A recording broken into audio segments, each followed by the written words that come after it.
سعودی عرب کی تپتی دھوپ اور صحرائی ہواؤں میں 2 سال گزارنے کے بعد میرا ارادہ تو یہی تھا کہ میں مزید 2 سال پاکستان ابھی نہیں آؤں گا۔ پردیس کی زندگی کٹھن ضرور تھی، لیکن وہاں کی کمائی سے گھر کے حالات بدل رہے تھے۔ مگر میری ماں، وہ ماں ہی تو ہوتی ہے جس کے دل کے تار اولاد سے جڑے ہوتے ہیں۔ اس بار عید سے چند ہفتے پہلے ماں نے فون پر مجھ سے بات کی، اور ایک ایسی سخت بات کی جس کی مجھے توقع نہیں تھی۔ اس کا لہجہ دو ٹوک تھا۔ نعمان، اگر اس عید پر تم گھر نہ آئے تو میں تم سے شدید ناراض ہو جاؤں گی۔ ہر سال ایسے ہی بہانے سے تم نہیں آتے۔ ماں کی اس محبت بھری دھمکی نے مجھے مجبور کر دیا، اور میں نے با دل ناخواستہ واپسی کا ٹکٹ کٹوا لیا۔ مجھے کیا معلوم تھا کہ ماں کی اس سختی کے پیچھے دراصل اللہ پاک کی کوئی نہ کوئی مصلحت چھپی ہوئی تھی۔ پاکستان پہنچ کر عید کی تیاریاں عروج پر تھیں۔ ایک دوپہر میں کسی کام سے شہر کے ایک مصروف اور پرہجوم بازار سے گزر رہا تھا۔ جون جولائی کی شدید جھلسا دینے والی گرمی تھی۔ 50 ڈگری کو چھوتا ہوا درجہ حرارت اور لو کے تھپیڑے چہروں کو جھلسا رہے تھے۔ بازار میں ہر کوئی جلدی میں تھا کہ اس جہنم نما گرمی سے بچ کر سائے میں پہنچ جائے اور اپنے گھر کو آ جائے۔ اسی ہجوم میں ایک ریڑھی کے پاس سے گزرتے ہوئے میری نظر وہاں کھڑے ایک بوڑھے پھل فروش پر پڑی۔ اس کا حلیہ دیکھ کر میرا دل دھک سے رہ گیا۔ سر کے سفید بال بکھرے ہوئے تھے، چہرے پر جھریوں کا جال، تن پر پھٹے پرانے کپڑے اور پاؤں میں ایک ٹوٹی ہوئی جوتی۔ وہ کامتے ہاتھوں سے پھل برابر دے رہے تھے، اور گرمی کی شدت سے ان کا برا حال تھا۔ میں چند سیکنڈز وہیں جم گیا۔ اس کا چہرہ، وہ جھکا ہوا انداز، وہ نقوش مجھے مانوس لگنے لگے۔ میں نے اپنے ذہن پر زور دیا، اور جیسے ہی یادداشت کی پرتیں کھلی، میرے پاؤں تلے زمین نکل گئی۔ یہ کوئی عام پھل فروش نہیں تھا، بلکہ یہ تو میرے انتہائی شفیق، محترم اور قابل احترام استاد ماسٹر محبوب صاحب تھے۔ وہ استاد جنہوں نے 16ویں سکیل کے سرکاری افسر کے طور پر ریٹائرمنٹ لی تھی، جنہوں نے ہزاروں بچوں کو جہالت کے اندھیروں سے نکال کر روشنی دی تھی۔ وہ آج اس عمر میں، اس شدید گرمی میں سڑک کے کنارے ریڑھی لگا کر کھڑے تھے۔ میں لرزتے قدموں سے ان کے قریب گیا۔ میری آنکھوں میں حیرت اور درد کے آنسو تھے۔ میں نے آگے بڑھ کر دھیمی آواز میں کہا کہ ماسٹر صاحب، کیا آپ ماسٹر صاحب ہیں؟ بوڑھے استاد نے چونک کر سر اٹھایا۔ اپنی کمزور نظروں کو درست کرنے کے لیے انہوں نے اپنی پرانی اینک اتاری، اسے قمیض کے دامن سے صاف کیا اور دوبارہ آنکھوں پر اینک لگائی اور میری طرف دیکھا، لیکن ان کی آنکھوں میں پہچان کی کوئی رمق نہیں تھی۔ وہ مجھے بالکل نہیں پہچان پائے۔ انہوں نے انتہائی عاجزی اور دھیمے لہجے میں کہا کہ بیٹا، کیا تم مجھے جانتے ہو؟ میں نے تڑپ کر کہا، ہاں ماسٹر صاحب۔ کیا آپ نے مجھے واقعی نہیں پہچانا؟ غور سے دیکھیے دوبارہ۔ ماسٹر صاحب نے چند لمحے میرے چہرے کو بڑے غور سے دیکھا، پھر ان کے چہرے پر ایک بے بسی سی چھا گئی، اور انہوں نے سر ہلا کر اعتراف کیا، نہیں بیٹا، مجھے معاف کر دینا۔ میں پڑھائے ہوئے ہزاروں ایسے اسٹوڈنٹ ہیں جن کو میں نے تعلیم کے زیور سے آراستہ کیا، لیکن میں سب کو یاد نہیں کر سکتا۔ آج ماشاءاللہ بڑے بڑے عہدوں پر میرے اسٹوڈنٹ فائز ہیں، کوئی آفیسر ہے، کوئی جج، لیکن اب میرا حافظہ بہت کمزور ہو چکا ہے، میں نام چہرے بھول جاتا ہوں۔ میں نے مسکرا کر اپنی دائیں ہاتھ کی مڑی ہوئی انگلی ان کے سامنے رکھی اور کہا، ماسٹر صاحب، میں نعمان ہوں، وہ نعمان جو اکثر سکول سے بھاگ جاتا تھا، ضیاء اللہ موچی کا بیٹا، وہ لڑکا جس کو ایک دن آپ نے غصے میں ڈنڈا مارا اور اس کے ہاتھ کی یہ انگلی ٹوٹ گئی۔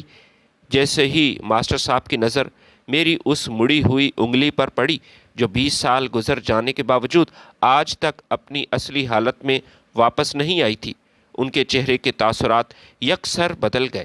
ان کی آنکھیں پھٹ گئیں، ان کا پورا جسم کانپنے لگا۔ انہوں نے تڑپ کر میرا ہاتھ تھاما اور بولے، نعمان، نعمان بیٹا، تم؟ اور پھر اس بوڑھے استاد کی آنکھوں سے زار و قطار آنسو بہنے لگے۔ وہ بازار کے بیچوں بیچ مجھ سے ہاتھ جوڑ کر کہنے لگے، بیٹا، مجھے معاف کر دینا، میں نے تمہارا بہت انتظار کیا، خدا کے لیے مجھے معاف کر دینا، میں نے جان بوجھ کر تمہاری انگلی نہیں توڑی تھی، یہ ایک حادثہ تھا، وہ ڈنڈا غلطی سے لگ گیا۔ میں نے جلدی سے ان کے ہاتھ پکڑے۔ ماسٹر صاحب، آپ یہ کیا کہہ رہے ہیں؟ آپ کی سزا میرے لیے کسی نعمت سے کم نہیں تھی۔ میں تو آپ سے کوئی شکوہ نہیں کرنے آیا۔ لیکن ماسٹر صاحب نے آنسو تھمنے کا نام نہیں لے رہے تھے۔ انہوں نے روتے ہوئے اپنے دایاں ہاتھ آگے بڑھایا اور بولے، نعمان، اس دن جب تم سکول سے روتے ہوئے بھاگے اور پھر کبھی واپس نہ آئے، تمہارے والد بھی، میں ان سے بھی معافی میں نے مانگی تھی، لیکن تم مجھ سے اتنے خوف زدہ ہو چکے تھے کہ دوبارہ سکول کا رخ نہیں کیا بیٹا۔ اس دن میں نے خود کو ایک ایسی سزا دی تھی جو میں نے آج تک کسی کو نہیں بتائی اور صرف تمہارا انتظار کر رہا تھا۔ میں نے ماسٹر صاحب کے دائیں ہاتھ کو دیکھا تو میری حیرت کی انتہا نہ رہی۔ اس کے دائیں ہاتھ کی بھی ایک انگلی اسی طرح مڑی ہوئی ٹوٹی ہوئی تھی جیسے کہ میری تھی۔ ماسٹر صاحب نے سسکیاں لیتے ہوئے کہا، جب تم نے سکول چھوڑ دیا صرف اور صرف میری وجہ سے، میرے خوف کی وجہ سے، تو ضمیر کے بوجھ نے مجھے جینے نہ دیا۔ میں نے سوچا کہ جس استاد کے ہاتھ سے شاگرد کا جسم ٹوٹ جائے اسے وہ استاد کہلانے کا حق نہیں رکھتا۔ میں نے اسی رات خود اپنے ہاتھ کی انگلی توڑ دی تھی تاکہ جب بھی مجھے درد ہو مجھے تمہاری یاد آ سکے۔ یہ سننا تھا کہ میرے ضبط کے تمام بندھن ٹوٹ گئے۔ میں نے اپنے اس عظیم استاد کا وہ بوڑھا جھریوں والا ہاتھ اپنے دونوں ہاتھوں میں لیا، عقیدت اور احترام سے اس ہاتھ کا بوسہ لیا۔ میری آنکھوں سے آنسو بہہ نکلے۔ 20 سال پرانا یہ گلا سارا اداس چہرہ، ایک لمحے میں یہ گلا شکوہ دھل گیا۔ میں نے اپنے استاد کے آنسو پونچھے اور موضوع بدلتے ہوئے کہا کہ ماسٹر صاحب، آپ پرانی باتیں چھوڑیں، وہ تو بچپن کا ایک حادثہ تھا۔ آپ مجھے یہ بتائیں کہ آپ اس عمر میں اس سخت گرمی میں یہاں بازار میں ریڑھی کیوں لگا رہے ہیں؟ ایسی کیا مجبوری آن پڑی ہے؟ ماشاءاللہ آپ تو 16ویں سکیل میں ریٹائر ہوئے تھے۔ آپ کی پینشن وہ بھی تو اچھی ہونی چاہیے، ماہانہ پینشن کم تو نہیں تھی۔ میری یہ بات سن کر ماسٹر صاحب کے چہرے پر ایک گہرا کرب ابھر آیا۔ انہوں نے ایک ٹھنڈی سرد آہ بھری اور جو داستان انہوں نے مجھے سنائی اس نے میرے رونگٹے کھڑے کر دیے۔ ماسٹر صاحب نے اپنی دھندلی اینک کو دوبارہ درست کرتے ہوئے کہا، ہاں نعمان بیٹا، یہ حقیقت ہے کہ میں 16ویں سکیل میں ریٹائر ہوا تھا۔ حکومت کی طرف سے مجھے باعزت پینشن بھی ملتی ہے جو کہ بوڑھے انسان کے لیے کافی ہے اور یہ میری ضرورت بھی تھی۔ لیکن جس استاد نے دنیا بھر کے بچوں کو اخلاق، محنت اور لگن کا سبق پڑھایا، افسوس کہ وہ اپنی ہی اولاد کی تربیت نہ کر سکا۔ میرے اپنے بیٹے، میرے اپنے خون نے میرے ساتھ وہ سلوک کیا کہ دشمن نے بھی ایسا سلوک نہ کیا۔ ان کے ہونٹ کپ کپا رہے تھے اور آنکھوں سے گرے آنسو تپتی سڑک پر گر کر غائب ہو رہے تھے۔ انہوں نے آگے بتایا، بیٹا، میرا شہر میں ایک بڑا شاندار گھر ہے جو کہ میرے نام پر ہے۔ میں نے اپنی زندگی بھر کی کمائی سے یہ بنایا تھا، لیکن اس بڑے گھر میں میرے بیٹوں نے مجھے ایک گودام نما نہایت تنگ اور تاریک کمرہ دیا ہوا ہے۔ اس کمرے میں ایک پرانا پنکھا لگا ہے جو کافی آہستہ چلتا ہے کہ گرمی کی تپش کو کم کرنے کی بجائے مزید زہر آلود کر دیتا ہے۔ رات بھر گرمی اور گھٹن کی وجہ سے میرا دم گھٹتا ہے، میں سو نہیں پاتا۔ میں نے تڑپ کر پوچھا کہ ماسٹر صاحب، آپ کی پینشن کے پیسے وہ کہاں جاتے ہیں؟ آپ اپنے لیے اچھا پنکھا کیوں نہیں خرید لیتے؟ اپنے پر خرچ کیوں نہیں کرتے؟ اپنے لباس پر؟ ماسٹر صاحب نے بے بسی سے مسکرا کر کہا، بیٹا، پیسے؟ میرے بیٹوں نے مجھ سے میری پینشن کی چیک بک، بینک کا ATM کارڈ اور تمام وہ جو فائلز تھیں زبردستی چھین لی۔ انہوں نے نہایت چالاکی سے میری چیک بک کے تمام صفحات پر میرے دستخط پہلے ہی لے لیے، وہ بھی زبردستی۔ ہر مہینے کی پہلی تاریخ کو وہ میری پینشن خود نکال لیتے ہیں، آپس میں بانٹ لیتے ہیں، عیاشی کرتے ہیں۔ جب بھی میں گھر میں ہوتا ہوں تو وہ مجھ سے بدتمیزی کرتے ہیں، طعنے دیتے ہیں۔ پھر ایک دن میرے بیٹے بلال اور چھوٹے بیٹے اسد، اس نے مجھ سے کہا کہ ابا، آپ گھر میں بیٹھ کر مفت کی روٹیاں توڑ رہے ہیں، بور ہو رہے ہیں، آپ کا وقت بھی ضائع ہوتا ہے، لہٰذا ہم نے آپ کے لیے پھلوں کی ریڑھی کا انتظام کیا ہے۔ اس سے آپ کا وقت یہ بھی گزر جائے گا اور گھر میں 4 پیسے بھی آ جائیں گے۔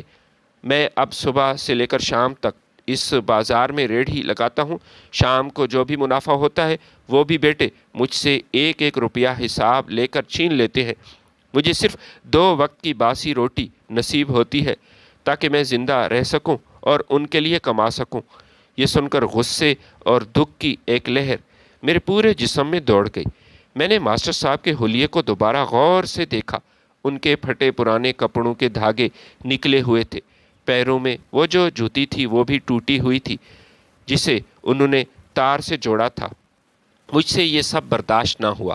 میں نے ان کا ہاتھ پکڑا اور کہا کہ ماسٹر صاحب، بس بہت ہو گیا، اب آپ کو کوئی کام کرنے کی ضرورت نہیں، آپ میرے ساتھ میرے گھر چلیں، آپ کو اس جہنم نما گھر میں واپس جانے کی کوئی ضرورت نہیں۔ میں زندہ ہوں، میں آپ کا شاگرد ہوں، میں آپ کو اس حال میں نہیں دیکھ سکتا، میں آپ کو آپ کا حق اور انصاف دلاؤں گا۔ لیکن میری یہ بات سنتے ہی ماسٹر صاحب کے چہرے پر شدید خوف اور دباؤ کے آثار نمودار ہو گئے۔ انہوں نے میرا ہاتھ جھٹکتے ہوئے کہا کہ بیٹا، ایسا میں نہیں کر سکتا، میں ایسا نہیں کروں گا۔ میں حیران ہوا۔ میری کچھ مجبوری ہیں بیٹا، یہ ماسٹر صاحب کہہ رہے تھے۔ کیسی مجبوریاں؟ ایسی مجبوریاں جنہوں نے میرے ہاتھ پیر باندھ رکھے ہیں بیٹا، ماسٹر صاحب نے روتے ہوئے کہا۔ بتائیں نا، کون سی مجبوریاں؟ میں نے حیرت سے پوچھا۔ انہوں نے سسکی لیتے ہوئے کہا، میری بیٹی صفیہ، صفیہ اسی گھر میں ان ظالموں کے درمیان موجود ہے، وہ ان کی چھوٹی بہن ہے۔ تم تو جانتے ہو میں اپنی معصوم بیٹی سے کتنی محبت کرتا ہوں، وہ ابھی غیر شادی شدہ ہے۔ میرے بیٹوں اور بہو نے مجھے صاف الفاظ میں دھمکی دے رکھی ہے کہ اگر آپ نے بینک جانے کی کوشش کی، پینشن خود لینے کی کوشش کی، بینک کا اکاؤنٹ بدلنے کے بارے میں سوچا یا ہمارے خلاف پولیس میں شکایت کی تو ہم صفیہ کو تو نہیں چھوڑیں گے، جان سے مار دیں گے۔ بیٹا، وہ درندے ہیں، وہ اپنی سگی چھوٹی بہن کو بھی صرف مجھے تکلیف پہنچانے کے لیے نہیں چھوڑتے۔ اگر آج میں وقت پر ریڑھی لے کر گھر نہ پہنچا، گھر چھوڑ کر بھاگ گیا، وہ صفیہ کو بدترین تشدد کا نشانہ بنائیں گے۔ میں اپنی بیٹی کی خاطر یہ سارے مظالم برداشت کر رہا ہوں، میں بے بس ہوں تاکہ وہ محفوظ رہے۔ یہ کہہ کر ماسٹر صاحب نے روتے ہوئے اپنی ریڑھی سنبھالی اور بازار کے ہجوم میں اپنے گھر کی طرف روانہ ہو گئے۔ میں اسی بازار کے درمیان کھڑا تھا، بے چین تھا، ساکت، یہی سوچ رہا تھا کہ یا اللہ، کوئی اولاد اپنے بوڑھے باپ کے ساتھ ایسا بھی کر سکتی ہے؟ میں نے اسی وقت اپنے آپ سے وعدہ کیا کہ میں اپنے محسن استاد کو اس گھٹن زدہ ماحول اور قید سے نجات ضرور دلاؤں گا، مگر کسی بھی کارروائی سے پہلے مجھے اس گھر کے اندرونی حالات کا سچے اور ٹھیک طریقے سے جائزہ لینا تھا تاکہ معلوم ہو سکے کہ صفیہ اور ماسٹر صاحب کس حال میں زندگی گزار رہے ہیں۔ اس مقصد کے لیے میں نے اپنے محلے کی ایک غریب اور سمجھدار عورت سے بات کی جسے میں نے کچھ پیسے دیے اور ایک منصوبہ اسے سمجھایا۔ وہ عورت بھیس بدل کر سڑک پر کپڑوں کی گٹھڑی لاد کر کپڑے بیچنے والی بن کر ماسٹر کے گھر کے بڑے گیٹ کی طرف پہنچی۔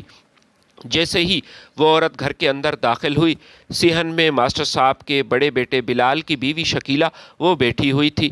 اس وقت بلال اور اس کا چھوٹا بھائی گھر پر موجود نہیں تھے۔ اس نے کپڑے والی کو دیکھتے ہی انتہائی کھردرے اور بدتمیز لہجے میں کہا کہ اے عورت، ہم یہ بیکار سستے کپڑے نہیں خریدنا چاہتے، تم دفع ہو جاؤ، ہمیں کپڑے نہیں چاہیے۔ کپڑے والی عورت جو ہمارے منصوبے کا حصہ تھی، اس نے انتہائی عاجزی سے اداکاری کرتے ہوئے کہا کہ بی بی، میں ایک غریب اور لاچار مجبور عورت ہوں، یہاں میں دور سے آئی ہوں، اگر آپ کپڑے نہیں خریدنا چاہتی تو نہ خریدیں، لیکن خدا کے لیے کچھ مدد ہی کر دیں، مجھے شدید بھوک لگی ہے، مجھے کھانا ہی کھلا دیں۔ اتنے میں ماسٹر صاحب کی چھوٹی بہو بھی وہاں آ گئی۔ اس نے شکیلہ سے کہا کہ کچن میں رات کا باسی بچا ہوا خراب کھانا پڑا ہے، وہی اٹھا کر اس منحوس کو دے دو اور یہ ہماری جان چھوٹے۔ شکیلہ کچن میں گئی اور ایک پلیٹ میں باسی ادھورا کھانا لا کر اس عورت کے سامنے رکھ دیا اور پھر نفرت آمیز لہجے میں کہا، یہ لو کھانا، جلدی سے یہ کھانا کھا لو اور یہاں سے فوراً نکلو، ہمارے پاس فالتو وقت نہیں ہے۔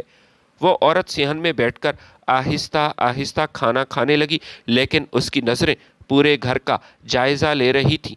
وہ جو کچھ اس نے دیکھا وہ انتہائی دل دہلا دینے والا تھا۔ اس نے دیکھا کہ ماسٹر صاحب کی جوان بیٹی صفیہ، جو اس گھر کی مالکن ہونی چاہیے تھی، وہ بڑے گھر میں ایک نوکرانی کی طرح کام کر رہی تھی۔ اس کے چہرے پر ہر وقت خوف اور نکاہت تھی۔ وہ صبح سے لے کر شام تک گھر کی صفائی کرتی تھی، جھاڑو پونچھا لگاتی، بھاری برتن دھوتی اور اپنے ظالم بھائیوں اور بدتمیز بھابھیوں کے کپڑے بھی دھوتی تھی۔ اس پر مسلسل آوازیں کسی جا رہی تھیں۔ کھانا ختم کرنے کے بہانے وہ عورت تھوڑے آگے بڑھی تو اس نے گھر کے پچھلے حصے میں موجود ایک گودام نما چھوٹا سا کمرہ دیکھا۔ وہ واقعی ایک تاریک کوٹھڑی تھی، کمرہ نہیں تھا، جہاں ماسٹر صاحب کا پرانا ہلتا ہوا پنکھا آہستہ آہستہ چلتا تھا اور اندر بلا کی گرمی اور حبس تھا۔ وہ کمرہ کسی انسان کے رہنے کے لائق نہیں تھا۔ اب سمجھ میں آیا کہ ماسٹر صاحب اس شدید گرمی کے باوجود بازار میں ریڑھی کیوں لگاتے تھے، کیونکہ بازار کی تپش اس گھر کے گھٹن اور بیٹوں کے تانوں سے زیادہ صابر تھی۔ جب اس عورت نے باہر آ کر مجھے اس گھر کی ساری تفصیل بتائی تو میرا خون کھول اٹھا۔ ماسٹر صاحب کی ملکیت کے اس عالیشان گھر میں اس کے بیٹے اور بہویں عیاشی کر رہی تھی، جبکہ گھر کا اصل مالک اور اس کی معصوم بیٹی ایک قیدی اور نوکرانی کی زندگی گزار رہے تھے۔ بیٹے اپنے سیدھے سادے باپ کو صفیہ کی دھمکی دیتے اور بلیک میل کرتے تھے۔ میں نے اپنے ہاتھ کی مٹھیاں بھینچ لیں اور سوچا کہ اب خاموش بیٹھنے کا کوئی فائدہ نہیں اور اب خاموشی نہیں چاہیے۔ میں نے اسی رات ایک ایسا منصوبہ تیار کیا جس کے ذریعے ماسٹر صاحب اور صفیہ کو اس جہنم سے ہمیشہ ہمیشہ کے لیے نکالا جا سکے۔ اپنی طرف سے میں کوشش کر رہا تھا۔ جب مجھے گھر کے اندرونی حالات کا مکمل علم ہو چکا تو میری راتوں کی نیند اڑ گئی۔ میں ایک لمحہ ضائع نہیں کرنا چاہتا تھا۔ میں نے تہیہ کیا کہ اب ان ظالموں کے خلاف قانونی اور عملی قدم اٹھانے کا وقت آ گیا ہے۔ اگلے دن دوپہر کے وقت میں دوبارہ اسی بازار گیا جہاں ماسٹر شدید دھوپ میں پھلوں کی ریڑھی لگاتے تھے۔ وہ روز کی طرح نڈھال اور پریشان دکھائی دے رہے تھے۔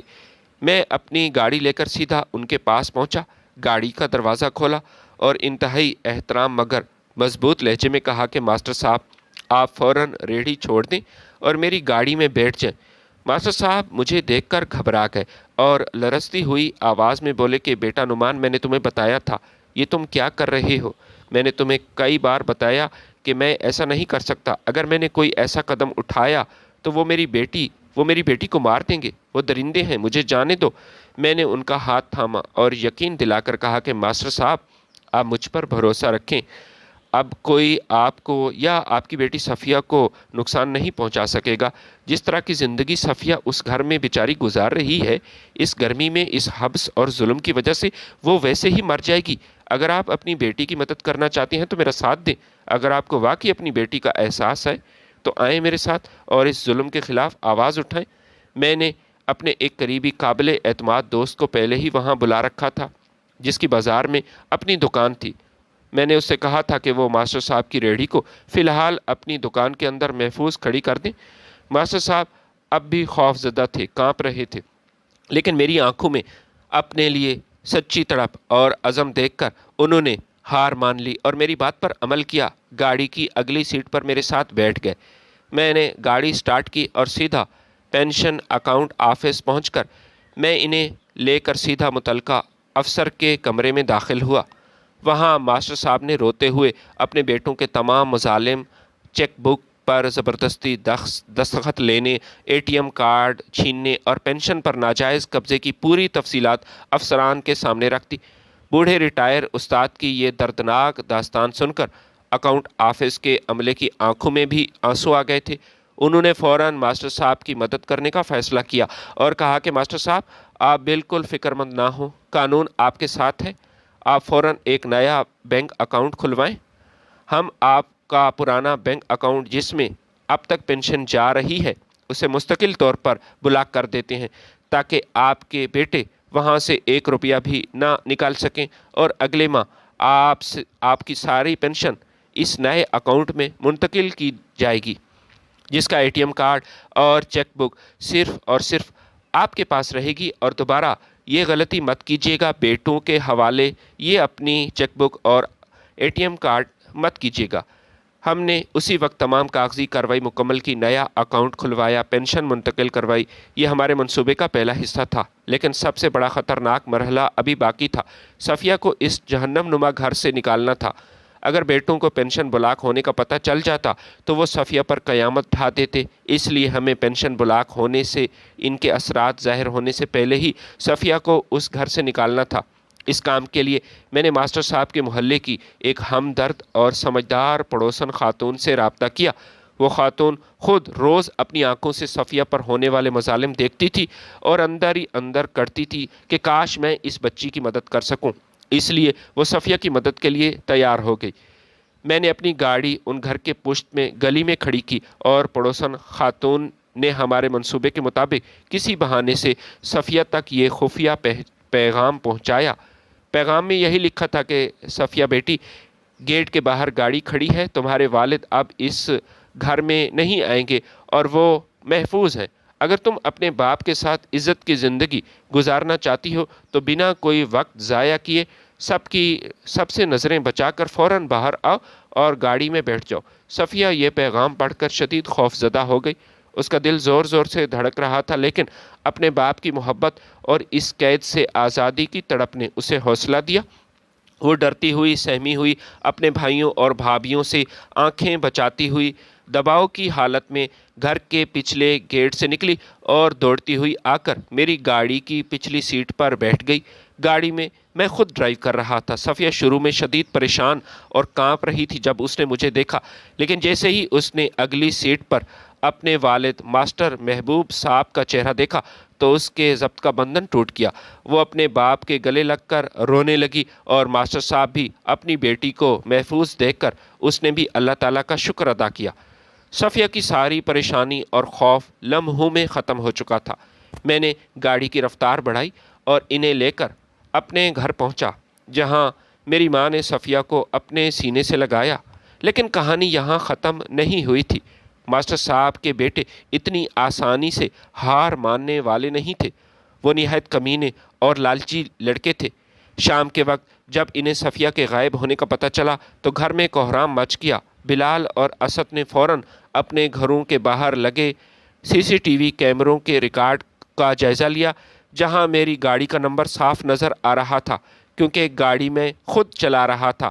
بلال غصے میں پاگل ہو گیا اور اس نے قانون کا غلط استعمال کرتے ہوئے مقامی تھانے میں میرے خلاف صفیہ کے اغوا کا جھوٹا مقدمہ درج کروایا۔ اگلے ہی دن پولیس کی ایک بھاری نفری میرے گھر پہنچ گئی تھی۔ محلے میں ایک ہلچل مچ گئی تھی۔ پولیس انسپکٹر نے آتے ہی روبدار آواز میں کہا کہ نعمان کون ہے؟ اس کے خلاف لڑکی کے اغوا کا پرچہ ہے، لڑکی کو فوراً حوالے کرو۔ میں بالکل نہیں گھبرایا۔ میں نے بڑے آرام سے انسپکٹر صاحب سے کہا کہ جناب، آپ اندر تشریف لائیں اور حقیقت کو خود دیکھ لیں۔ آپ کو ساری حقیقت نہیں بتائی گئی۔ جیسے ہی پولیس اندر آئی، ماسٹر محبوب صاحب صفیہ خود سامنے آ گئے۔ صفیہ نے انتہائی پر اعتماد مضبوط لہجے میں پولیس کے سامنے اپنا بیان درج کروایا۔ انسپکٹر صاحب، مجھے کسی نے اغوا نہیں کیا۔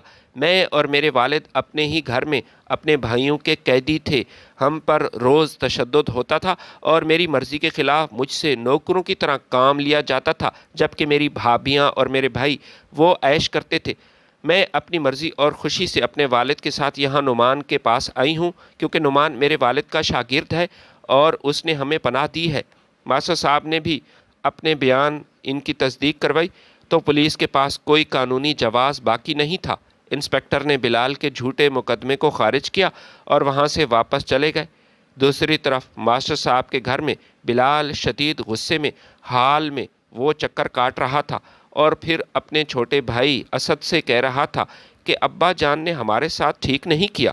خیر، جب وہ بوڑھا اس گھر میں واپس آئے گا تو میں اسے بتاؤں گا کہ ہماری مرضی کے بغیر گھر چھوڑنے کا کیا انجام ہوتا ہے۔ میں اس کی ہڈیاں توڑ دوں گا۔ اس کا چھوٹا بھائی اسد، جو کہ زیادہ مکار تھا، اس نے صوفے پر بیٹھتے ہی ایک لمبی آہ بھری اور کہا کہ بھائی، یہ آپ کی بہت بڑی غلط فہمی ہے کہ ابا اب واپس آئیں گے۔ وہ اب ہمارے ہاتھ سے نکل چکے، وہ کبھی واپس نہیں آئیں گے۔ جس طرح ہم اس کے ساتھ سلوک کر رہے تھے وہ کبھی نہیں آئیں گے۔ اور یہ جو نعمان ہے، یہ کوئی سیدھا سادہ لڑکا نہیں، یہ نہایت مکار اور چلاک انسان ہے۔ وہ ہمارے خلاف کوئی بڑی گہری چال ضرور چلے گا۔ ہمیں ہوشیار ہونا ہوگا اور کوئی ان کی چال میں نہیں آنا۔ میں کوئی چال نہیں چل رہا تھا، میں تو صرف اپنے محسن استاد اور اس کی بیٹی اس کے حقوق دلوانے کی کوشش کر رہا تھا۔ پولیس سے واپس چلے جانے کے بعد بلال اور اسد کا غصہ آسمان کو چھونے لگا تھا، لیکن اصل دھچکا ابھی بھی ان کا انتظار کر رہا تھا۔ میں جانتا تھا صرف پناہ دینا کافی نہیں ہے، بلکہ ماسٹر صاحب کو ان کا وہ گھر واپس دلوانا ہوگا۔ جو ان کی اپنی زندگی بھر کی کمائی تھا۔ اس قانونی جنگ کے لیے میں نے اپنے ایک جاننے والے میاناز وکیل صاحب سے رابطہ کیا اور انہیں ماسٹر صاحب کی ساری آپ بیتی سنائی۔ میں نے وکیل صاحب کو بتایا کہ وکیل صاحب، وہ عالی شان گھر قانونی طور پر آج بھی ماسٹر محبوب صاحب کے نام پر ہے، اور اس نے اپنا وہ گھر اپنے بیٹوں کے نام پر نہیں کیا تھا۔ انہوں نے وہ جائیداد ابھی تک اپنے بیٹوں کے نام منتقل نہیں کی، لیکن ان بیٹوں نے مکاری سے مکان کے اصل کاغذات کہیں چھپا رکھے ہیں تاکہ ماسٹر صاحب کوئی قانونی کارروائی نہ کر سکیں۔ وکیل صاحب نے مسکرا کر میرا حوصلہ بڑھایا اور کہا کہ نعمان صاحب، آپ بے فکر رہیں، اگر اصل کاغذات انہوں نے چھپا بھی دیے ہیں تب بھی جائیداد کا اصل مالک رجسٹر ریکارڈ کے مطابق تو ماسٹر صاحب خود ہی ہیں۔ ہم فوراً ان ظالم بیٹوں کو اس گھر سے بے دخل کرنے کا کوئی قانونی نوٹس تیار کرتے ہیں۔ وکیل صاحب ہماری مدد کے لیے خود ہمارے ساتھ مقامی پولیس اسٹیشن گئے۔ جیسے ہی تھانے کے اندر ہم داخل ہوئے، وہاں موجود انسپکٹر حمید کرسی پر بیٹھے کوئی فائل دیکھ رہے تھے، لیکن جیسے ہی ان کی نظر وکیل صاحب کے پیچھے کھڑے بوڑھے ماسٹر محبوب صاحب پر پڑی، ان کے چہرے کے تاثرات یکسر بدل گئے۔ جس طرح میرے چہرے کے تاثرات بدلے تھے، جس طرح میں حیران ہوا تھا، انسپکٹر بھی ویسا ہی حیران ہوا۔ انسپکٹر نے قلم میز پر رکھا، انتہائی احترام اور عقیدت سے اپنی کرسی چھوڑ کر کھڑے ہو گئے۔ وہ تیزی سے آگے بڑھے، ماسٹر صاحب کے آگے ہاتھ جوڑے اور بولے کہ ماسٹر صاحب، آپ اور یہاں؟ سر، آپ نے مجھے پہچانا؟ میں حمید ہوں، 20 سال پہلے آپ کی کلاس کا ایک نالائق اسٹوڈنٹ تھا جسے آپ اکثر سامنے کھڑا کر کے کان پکڑواتے تھے اور یہی کہتے تھے کہ پڑھ لو ورنہ پچھتاؤ گے۔ سر، آج میں جو کچھ ہوں صرف آپ کی سختی کی وجہ سے۔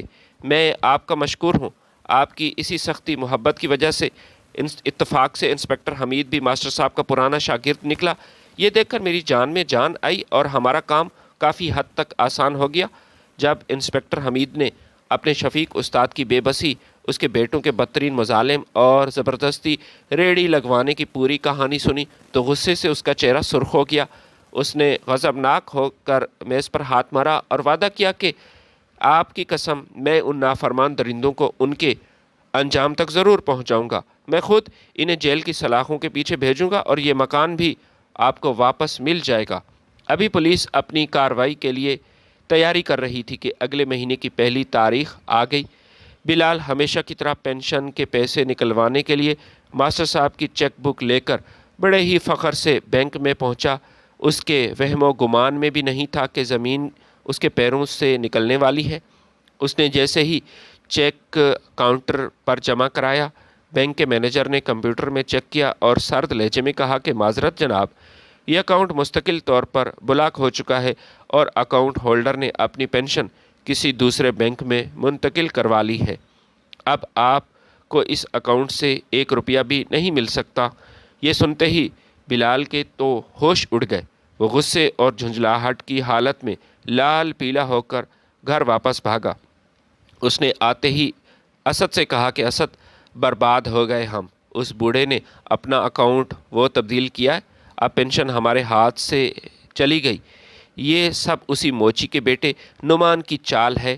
پینشن بند ہوتے ہی ان ظالموں کی عیاشیاں ان پر بریک لگ چکی تھی، جس کا غصہ انہوں نے مجھ پر نکالنے کا فیصلہ کیا۔ بلال کی طرف سے مجھے فون پر مسلسل دھمکیاں ملتی تھیں۔ وہ غصے سے چلا رہا تھا کہ نعمان، اگر تم نے ہمارے باپ اور صفیہ کو ہمارے حوالے واپس نہ کیا تو میں تمہارا وہ حشر کروں گا کہ تمہاری نسلیں یاد رکھیں گی۔ یہاں تک کہ مجھے جان سے مارنے کی براہ راست دھمکیاں وہ بھی دی جا رہی تھی۔ میں ان گیدڑ بھگتیوں سے ڈرنے والا بالکل نہیں تھا۔ جب دھمکیوں سے کام نہ بنا تو بلال نے پستی کی تمام حدیں پار کر دیں۔ اس نے شہر کے کچھ نامی گرامی غنڈے اور بدماشوں کو بھاری رقم دے کر خرید لیا تھا۔ ایک رات جب پورا محلہ سو رہا تھا، اچانک 18-20 غنڈے وہ اسلحہ لہراتے ہوئے میرے گھر کے باہر آئے اور دھاوا بول دیا۔ انہوں نے آتے ہی میرے گھر پر پتھراؤ کیا، جس سے گلی میں افراتفری مچ گئی۔ میری بوڑھی ماں اور ماسٹر صاحب صفیہ وہ خوف سے سہم گئے۔